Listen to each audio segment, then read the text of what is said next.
For the solubility testing in Qual Lab, what you want to do is you want to start off by taking some standard solutions. You just put a drop into 3 different wells. And then you're going to add 3 different solutions to those. So you're going to mix 1 hydrochloric acid, another one you're going to mix sodium hydroxide,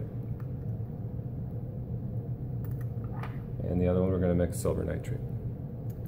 And when you do that, what you're looking for is the formation of a precipitate, an insoluble salt.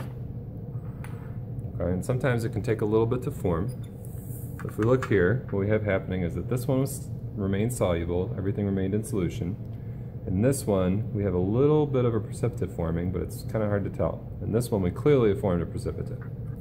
Okay, so what that means is our standard number 1, our known, is insoluble in silver nitrate, insoluble in sodium hydroxide, and soluble in hydrochloric acid, or SiI.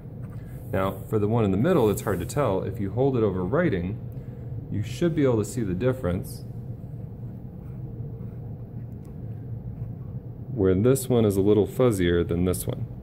So this one you can see the writing, everything's clear, but in this one it gets obscured a little bit by that precipitate. Okay? Now, when you're doing this, sometimes it can be a little better if you go through and do, here's my standard number 2, here's my standard number 3. Oops, a little extra there, that's fine. And then go through and do an HCl in each of the wells on the left, an NaOH in each of the wells in the middle, and a silver nitrate in each of the wells on the right. And then you can go through at the end and say, okay, this one is SiI, this one is SSI, this one is SSI. And in this one, we can actually see bubbling occurring.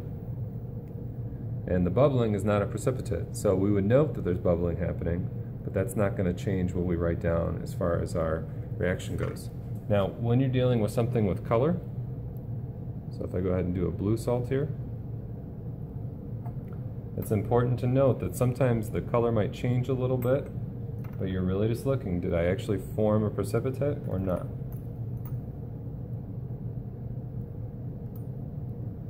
Okay, so if I look on here, against the white background, this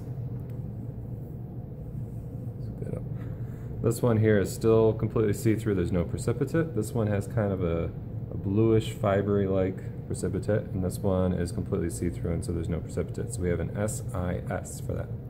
And regardless of what the color is, it's about whether or not you can see through. And again, if we hold that up on here, then you can really see the precipitate. Sorry.